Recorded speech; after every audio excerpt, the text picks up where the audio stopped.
What's up, guys? It's me, Coach Mills, in the flesh, and today we're going to be reacting to TikToks because Overwatch TikTok has just been blowing up, and we're going to be analyzing some of the tips and tricks that they're throwing up on TikTok and elaborating on some of them, talking about which things you should incorporate in your gameplay, and maybe some of the things that aren't necessarily correct. So we're going to break it all down right now.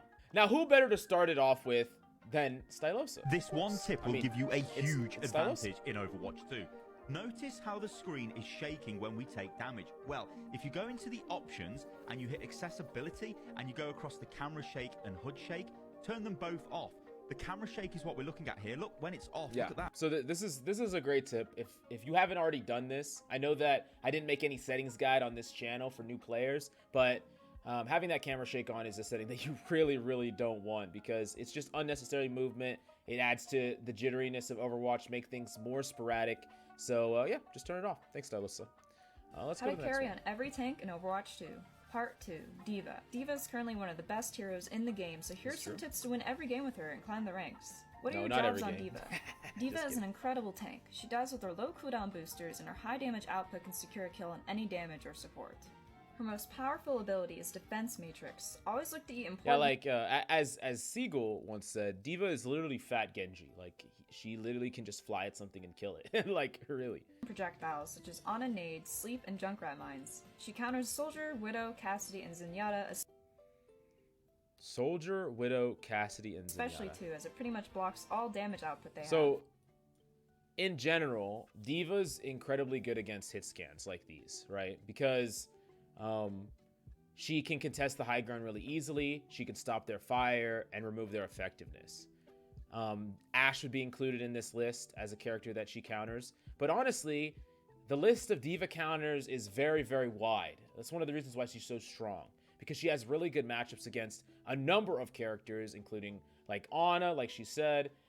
She's incredibly good even against characters like Reaper that are trying to come in. She's pretty efficient against characters like Tracer, preventing them from getting value and saving your team. Any character that wants to contest and hold the high ground, she can contest them as well. I would say that there are few characters that have good matchups against D.Va compared to like the vast majority of the roster that D.Va has active game against or is really good against if you're disciplined with your use on her. Cassidy and Zenyatta, especially too, as it pretty much blocks all damage output they have. How to farm kills with her. D.Va is all about commitment. Find an unfortunate soul to boost into, shoot your primary and missiles at the same time. Don't feed into 5 people though. Get someone isolated and use your boosters to boot them out of position and fight them. Try and focus a healer or sniper, you will ruin their day. How to use— So something that will happen over time with D.Va, I mean, D.Va definitely can frag out and kill a ton of people, but I really think that it's a good idea that players that want to really get good as D.Va think about her more as a protector rather than just like someone that can just kill people. Like, she's great at contesting spaces. Like, you go to the high ground, you contest these hit scans, you get them off the high ground because of her damage, but she's not necessarily someone that you play to go frag out with. She's someone that, because of her defense matrix, she's incredibly versatile and she's really good at saving her team, bailing them out of danger. And yeah, so I see that oftentimes D.Vas will get stuck in a certain rank because they're just trying to frag out every single game when they really should be trying to peel more, save their team, protect their team, because that's your primary job. So definitely think about that. self-destruct. Lots of new players will fly up to throw their D.Va bomb in the air for kills. This is great, but do not immediately use bomb as soon as you fly up. This will cause it to explode too high in the air, dealing little damage. Instead, wait until you're about halfway in the air to activate. This will cause the bomb to explode as it hits the ground. Practice your bomb angles in custom maps because just a bit of messing around can really make the difference between a 0-man bomb and a 4K. Follow? Yeah, I can't tell you anything about this one. I never learned how to bomb on D.Va. Even back in Overwatch 1 and in scrims when I would play D.Va in Grandmaster rank, I hardly ever got any kills with the bomb. Like, I just used it to remech like the majority of the time, or like contest space, like use it on an objective or something like that. But if you practice and like she says, actually practice and utilize bomb in custom maps or trying to practice angles, there's even videos that you can look at that will really show you very specific D.Va bomb angles. You can put a bomb where no one is going to be able to dodge it very easily, and you're going to get some free value out of it. So it could be worthwhile if you're a D.Va main. I don't think you need it, but it is something that can, you know, boost you over the edge and get you more value with your ultimates rather than me that just, like, uses it as the bare minimum amount of value. I probably should do that. Let's go on to this one. 6 Overwatch tips in 45 seconds. Oh. Full disclaimer, 6 these and are 45. not new game mechanics, since a lot of the community is in gold. I feel like not everyone knows these. If you do, I'm sorry for wasting your time. Number 1. Brian's shield can be used to destroy Hammond's ult. So if your enemy Hammond decides to get smart and throw it right on the objective, just use your big shield and destroy most of them. Number 2. I prefer Sigma to can charge do the into same it, thing you with know, because, no, I'm just kidding. I'm just kidding. his shield but destroys less. Number 3. Sigma's ult can actually pull enemies off of the objective, so it might help securing that overtime win. Number 4. Okay. Genji can deflect Torbjorn's ult, so if you hear him screaming across the map, just try to dive towards him and deflect it right back at him. Genji can also do the same thing with Zarya ults, although it's a lot harder to time. Number 6. Yeah, I've never gotten my grabs reflected before. Kiriko is a great healer, and with the addition of her new ability, if you time it just right, you can protect your whole team from a D.Va ult. So, it's really important. This is true with Immortality Field as well. He's showing a different example, but you can save your team with Immortality Field and Kiriko's ult 100%. But the problem is, your team needs to be on the same page. Like, if one teammate is yeeting away, and only your duo partner that's in Discord is, like, coming to you, you're not going to save anyone. That's with Immortality Field. That's with Kiriko's ability. So it's just really important that you try to communicate with your team. Say, group together, stack together. But oftentimes, it's going to be very, very difficult to even get that off. To set that up requires quite a bit of, you know, either just natural lineup, like you and 3 people were all going to die and you save all of you, or you know, it's going to require like a scrim level of communication, which is pretty hard. So it's going to be a little situational. And yeah, way too often I've seen it where a BAP would throw it and it would have saved everyone, but like 3 people jumped out of it and they all die anyway. So yeah. Number 6. Baptiste's Immortality Ring can be thrown on the payload, which might provide more use if the team fight is moving. In addition, it might help with... Don't do that. I'm sorry. Don't do that. Don't do that. If the team fight is No, moving. don't do that. Yeah, that's very strange. I would say that it's okay, but it's better to just throw it in a place where it's not so wide open. It can still be shot and killed. I don't think that that's a really great use of using it. Most people are just going to be able to shoot it very easily. In general, with Lamp, if you can help it, like not in this example, because of course there's not really any cover there, but you really want to put it like behind a corner where it's harder to see, so it's not easy to shoot. And as a secondary thing about it is when enemies have put in more resources, like they're pushing into you, you're low, they're trying to finish you off. Maybe they see that you're really, really weak, right? And they're like, I'm going to push out and overextend. I'm going to dash it. I'm going to do all this stuff to finish you off. The Lamp is supposed to be something that bails you out. So they've already committed. They're positionally pushed up. They've committed abilities. And then now the Lamp saves you. And they've already overextended. And it typically allows you to turn the fight and make a play. So yeah, it's kind of fun that it can ride the cart, but it's not really a practical use of it at all. In addition, it might help with overtime fights or even just distracting the enemy for just a second. Yeah, I mean, all these, besides that last tip, I think all these tips are good. I really like these tips. I think that it's good just having TikToks that just spew general knowledge is great because a ton of people are trying Overwatch for the first time and there's a million little things that you need to learn, a million little interactions that you need to learn, and it's very hard to catch up, especially to all the Overwatch 1 players that have been playing this game for like 4 years straight. So it's just great to be able to consume little tips and information here.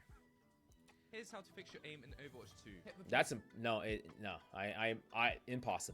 I'm More just kidding. gaming news. Apparently, a lot of Overwatch players have been complaining that the aim feels slightly off. Or That's because here's how you fix it. In your settings, you want to go to Video, Dynamic Render Scale, turn it off. Then you want to go to so like this wasn't 100%. Advanced. Oh wait, Aim this. smoothing off. Then you want to go to Gameplay. So this is for and enable high precision mouse input. Shout out to J3 for dropping the original video. So a lot of people kind of have been talking about this. It hasn't really been confirmed.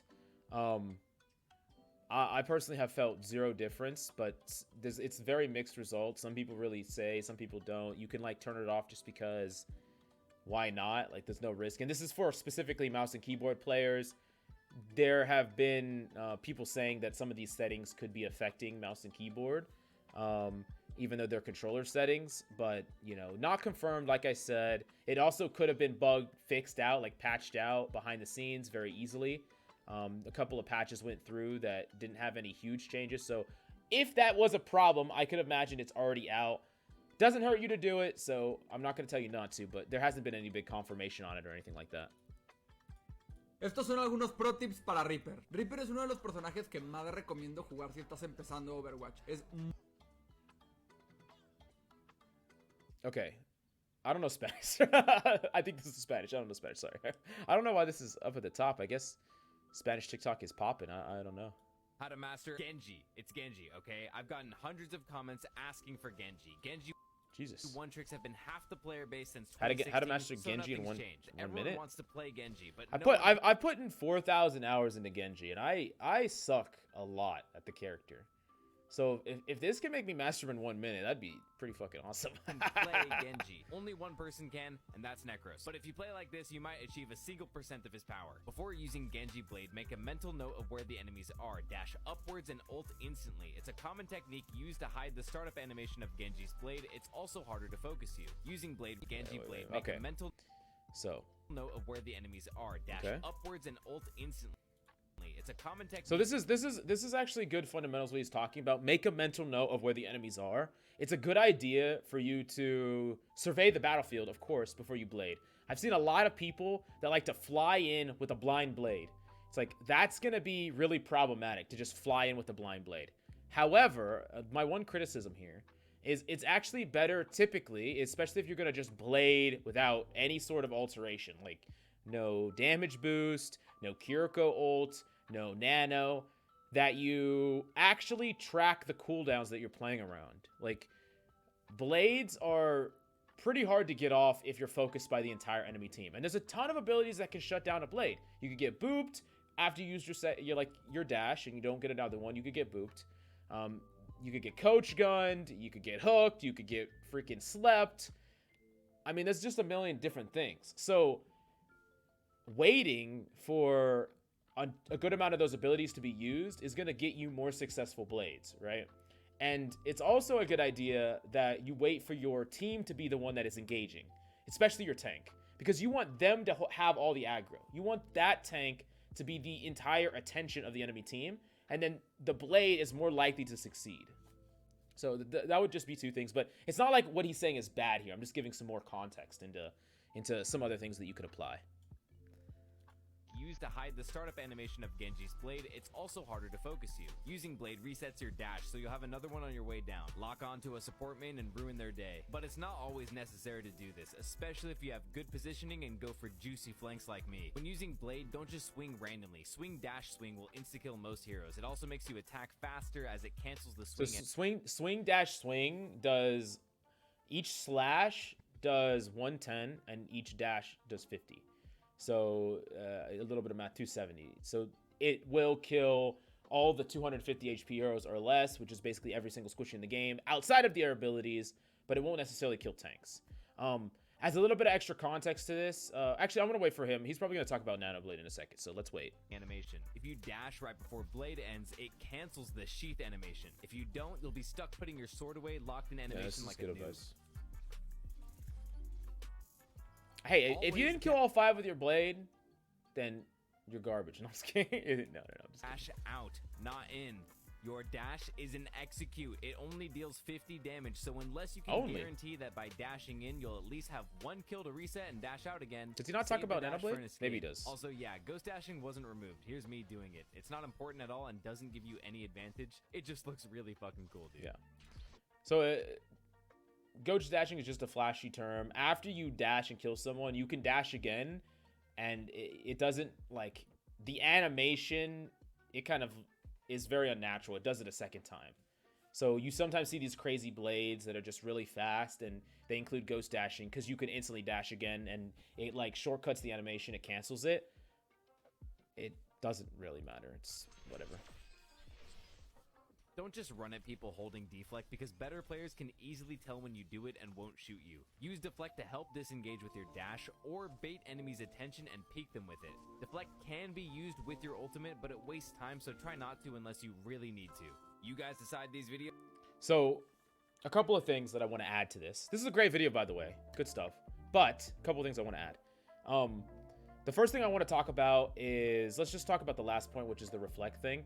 It's incredibly important that when you decide to commit, especially if you're trying to dive into the enemy team or if you're trying to make a play, having that dash ready to go. A lot of times Genjis will try to go for a riskier play and they do it without their dash cooldown. Like, dash is not only just for getting a ton of kills or trying to headshot the enemy Widow with her own bullet. It's also just a form of survivability for Genji. You can block melee damage, Reinhardt swings, damage that is going to be done onto you. So if you go for a play that doesn't work out, reflect is oftentimes your get out of jail free card, especially if you invested that dash there. But if you don't have it, you're just going to die. So that's just one thing I wanted to point out. And then the second thing is he didn't really talk about nano blade or damage alteration blading. So dash and slash does 160 total. So you can slash dash any 150 HP hero and just insta-kill them and get another dash. So that's Tracer and Mini D.Va. But if you have any form of damage alteration, so Nano specifically, or, you know, their Zen Discord orbed, you can slash dash a 200 HP hero and kill them instantly and keep the blade going. And that's an instant movement. So, like, you could dash up above someone, proc your blade, slash dash them, and just insta-kill them, like, out of nowhere. And it's a really great way to kill people when they're trying to proc an ultimate, especially if it's an ultimate that heals them, or if they're trying to proc an ultimate in time. So, like, let's say there's a Lucio wall riding, and you dash right above him, and you proc it, and you get nanoed. You could slash dash him mid-beat animation. That's just one example. Let's say there's a Moira that's ulting. Very hard target to blade because she's constantly healing herself too. You have Nano, you slash dash her and she's going to insta-die. It does instant damage so that it will just kill her flat out. It's just some examples of things that you could do. Oh, also Mercy's damage boost, but, you know. Are you bad at every game you play? Yeah. You miss all your shots. Yes. Unless they're right in front of you. I can't even hit Overwatch those. right now, because you're going to learn how to play Roadhog.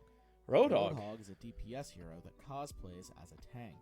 He has more health than a heavily armored German man because he's more morbidly obese than the average McDonald's customer. That's toxic. Roadhog has two abilities. The first one is Get Over Here from Mortal Kombat, True. which is an FU to most, if not all, other players, as it will let you take someone from Hanamura and bring them right into Anubis. His second ability is Please Blow. Wait, Just what's one Anubis? hit. I don't know what Anubis is. Oh, this video is... This is tagged Overwatch 2, but he's still playing on Overwatch 1 maps. Come on.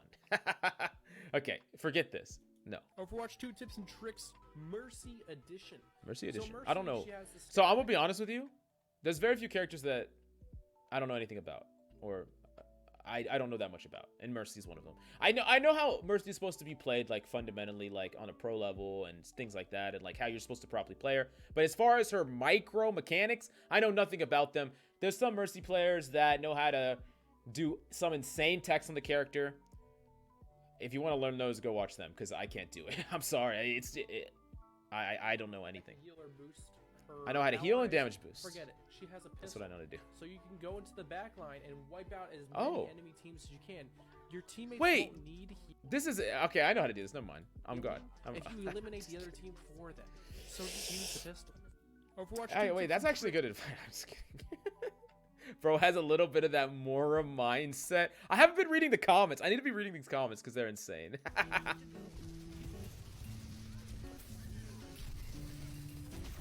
Does your game look like this? And you want it to look like this? Aimbot? I really hope not, actually. Okay, no, it's not. Okay. Just joking. Oh, is it talking about the colors? I thought it was talking about the aim. Oh. Yeah, you can change the colors. How to carry on every tank in Overwatch 2. Oh? Part 1. Reinhardt. A lot of people see Reinhardt and think his job is to stay back and protect his team. This is not how you play Reinhardt. Reinhardt's job is to make space and deal massive amounts of damage with his hammer. Okay. Look big and scary pushing forward and swinging your hammer, but remember, the best Ryans know how to balance their aggression. This character is easy to feed on, so don't overextend. So right there, in the clip, nothing she's saying is wrong, by the way. But in the clip right here, This character is this Rein should have pressed charge. Because then it would be a counter pin and they'd both slam on the ground. That's just one of the litmus. There's a lot of litmus tests on Rein. That's one of them where every charge needs to be countered with another charge, because then both of you will bounce off each other and slam to the ground. Because otherwise you can't really dodge it, right? So it's way better for both of you to be on the ground than for you to be pinned. So yeah. It's easy to feed on, so don't overextend, but do not play passive on this hero. Reinhardt is easily countered by people simply backing up, so be sure to use a combination of your shield and natural cover to By close people distances. simply back. Do not be a shield bot. 1200 shield may seem like a lot until Zenyatta obliterates it in 2 seconds. Use pin to take space or confirm a kill. You can cancel it unlike in Overwatch 1, but a bad pin can send you back to the spawn room. Don't hold on to your ultimate Earth Shatter for too long. Stop waiting for that 5-man slam every time. Shattering 2 enemies is enough to win the team fight. Remember to be confident. So yeah, this is a great video, but I want to kind of elaborate on this a little bit more. When she says don't be a shield bot, this is a common problem among tanks with shields, is where they'll throw up a shield and they'll just sit behind it. But you have to take space before your shield actually does a ton. So what I mean by take space is you're pushing up on the map and you're taking map control, right? So you want to push up on that map and take the map control, and you want to use a combination of the health of your character, natural cover, and a little tiny bit of your shield to get to the front line. And you're trying to balance it to where you have a sizable amount of shield health when you're on the front line, on the objective, taking space aggressively, because having that shield then allows your team to play around it, because it's artificial cover that your teammates can deal damage through and the enemies can't deal damage back, which is incredibly powerful if you have anyone behind you, right? So don't be super worried about not taking any damage. A lot of Ryans will walk all the way to the point with their shield up. Their shield will break, and they're on the front line. They're at full health, sure, but now their shield is broken. Their team is less effective because they have no shield to play around, and now they're subject to all the fire, all the CC, crowd control, and all the utilities. So they're just going to get naded and slept and hooked and murdered, and it's going to be a really bad time. Not to mention in the Ryan v Ryan mirror, once your shield breaks, you're toast. He's just going to shatter you, and yeah, you don't want that to happen. You're going to end up in a TikTok montage.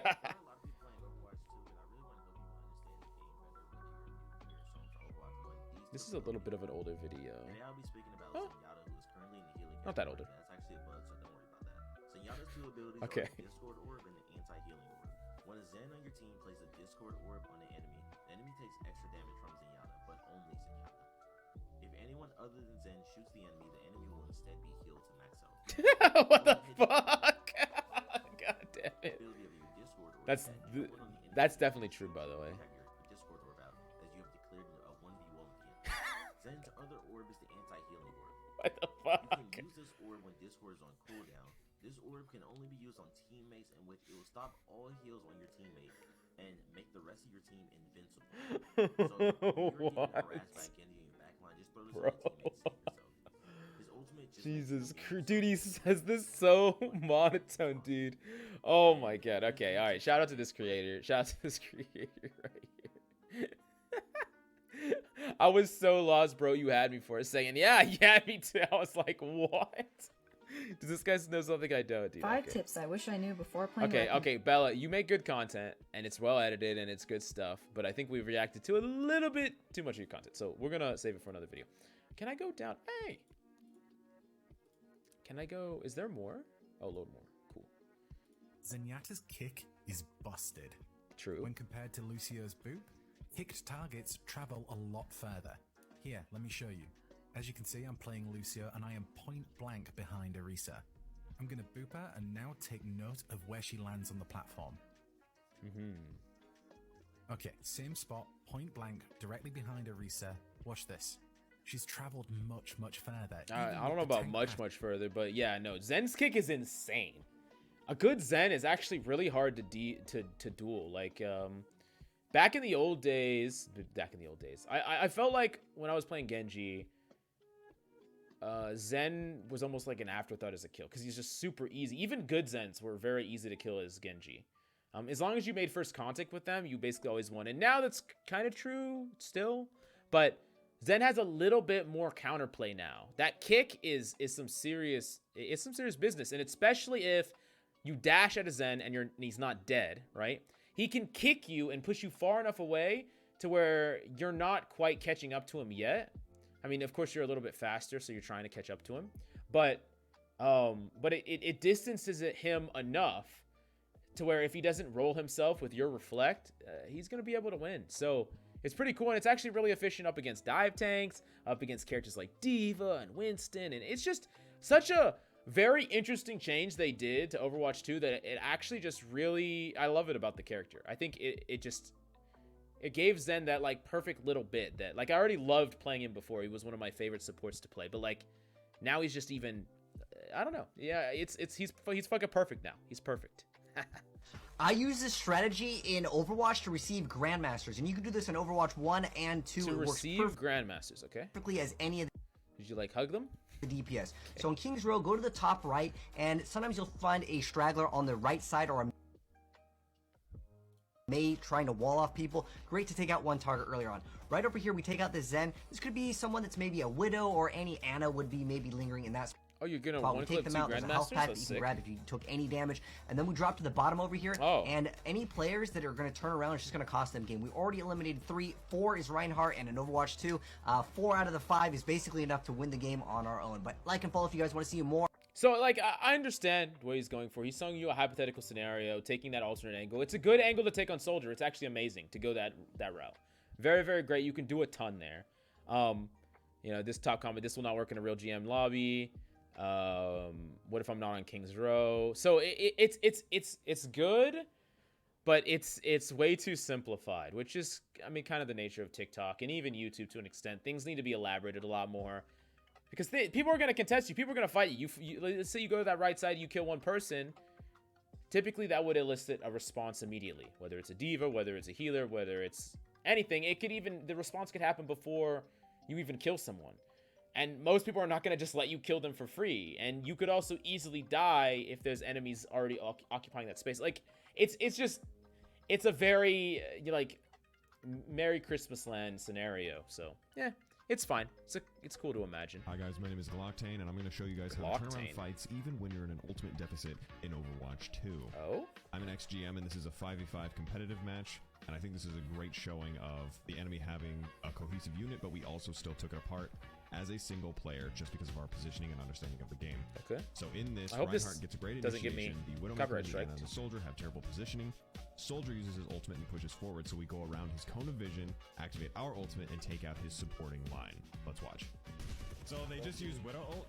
Just vibing. Burn shield, burn shield. Oh. I'm gonna get behind him. I'm gonna get behind him.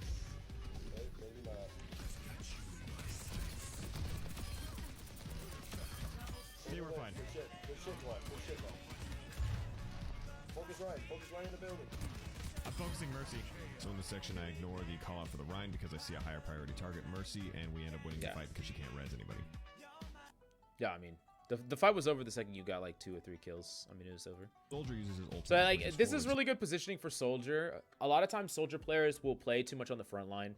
Keep in mind that Soldier has all the capability to initiate some what I call guerrilla warfare tactics, where he can hit and run the back line. He can poke on the supports, put extra pressure. He can do burst damage with his helix. And he's an incredibly hard DPS to chase. Not only because he's fast as hell, he can just run away, but because he has his heal station, and good soldiers can win the majority of matchups unless you hit really intense skill shots. Like, let's say you're Genji and you dash a soldier.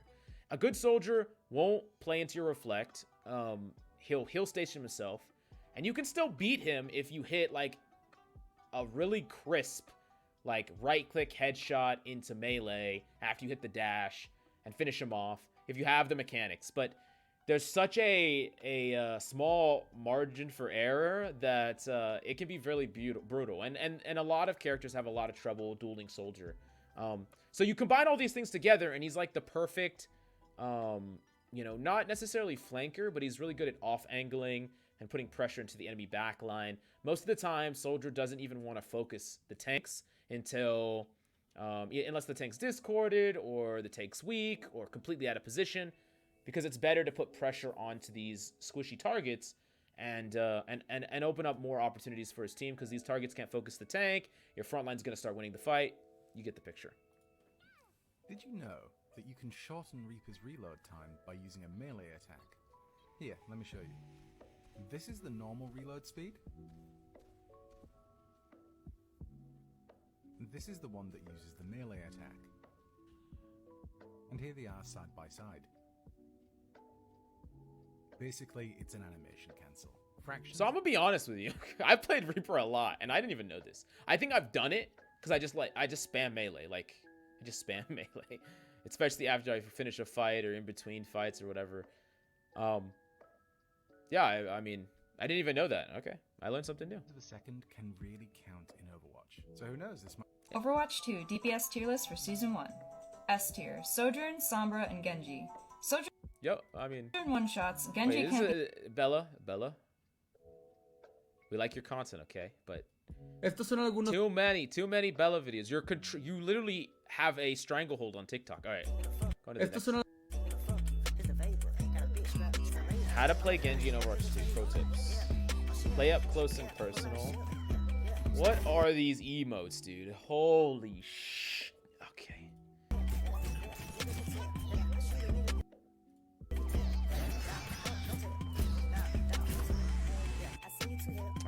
I can't. What the fuck, man? This is quick Overwatch 2 tips and tricks presented by TD. Hey, my new tactical. Oh, it's CarQ doing Toronto Defiant. Okay, right. We all know CarQ makes great content. Everyone's seen this content. Does your aim feel floaty enough? Estos son algunos pro tips. Bro, what? Overwatch 2 tips and tricks, Lucio edition. So Lucio, his big thing is he has this speed circle or this healing circle. You can switch it back and forth. Don't you ever have it on healing. You only speed around. You're Lucio after all. You speed around their backline. You kill as many people as you can. Screw healing people. Any other healer can do that. Not Lucio. You speed around. You get as many picks. If you turn on that healing circle, you are failing your team. Do not do it. Speed for days. Okay. So, he's not completely wrong. Okay, so you definitely do need to heal and peel for your team. But a lot of Lucios will make the mistake of healing way too much. Like they'll amp up full heals. They will over prioritize heals when speed boost is like the real value that Lucio brings to your team. Being able to transverse around the open space on the map faster often comes across as better effective healing, because you could get to cover quicker. You could chase down a kill quicker as a team. Speed is just insane. It's a really, really powerful ability, and if you're going to heal, I would suggest like half heals, where you literally swap it mid amp up. And then of course, Lucio can make a lot of proactive plays too. That's actually a really great way to carry, depending on the rank you're in and how good your individual skill is on Lucio. There's a lot of characters that Lucio can actually counter and contest. Like if a Widow is holding like the high ground, that is, she's completely alone with 0 peel. A Lucio can easily duel that character if you get onto her. And, you know, that could be just insane value. So that's just one example. But good Lucios can have a crazy amount of impact. And there are many Lucios that actually just, you know, climb up the ladder by doing a little bit of Redditing, you know, doing a little bit of DPSing as Lucio. But you still need to do your job. Peeling for your team is still really important. And, of course, healing when you need to. Heal and peel, But yeah, I know this is all a joke, but it is important to know that you can still make proactive plays on Lucio. Now, anyways, I think we've reviewed enough on TikTok. There is definitely a lot more we can cover, but I think this gives us a pretty good sizable chunk of TikTok. And for the most part, there is a lot of comedy mixed with some tips that are for generally new people. But keep in mind that every single hard truth typically needs a little bit more context, and it would be a good idea that you don't just listen to everything that is told to you. You start to think about things yourself and think about things critically, and that includes anything that I tell you in my videos. So if you enjoyed this type of content, definitely let me know, and I'll do more of it in the future. I definitely had fun reacting to it, so yeah. And smash that subscribe if you enjoyed the content. I'll see you next time.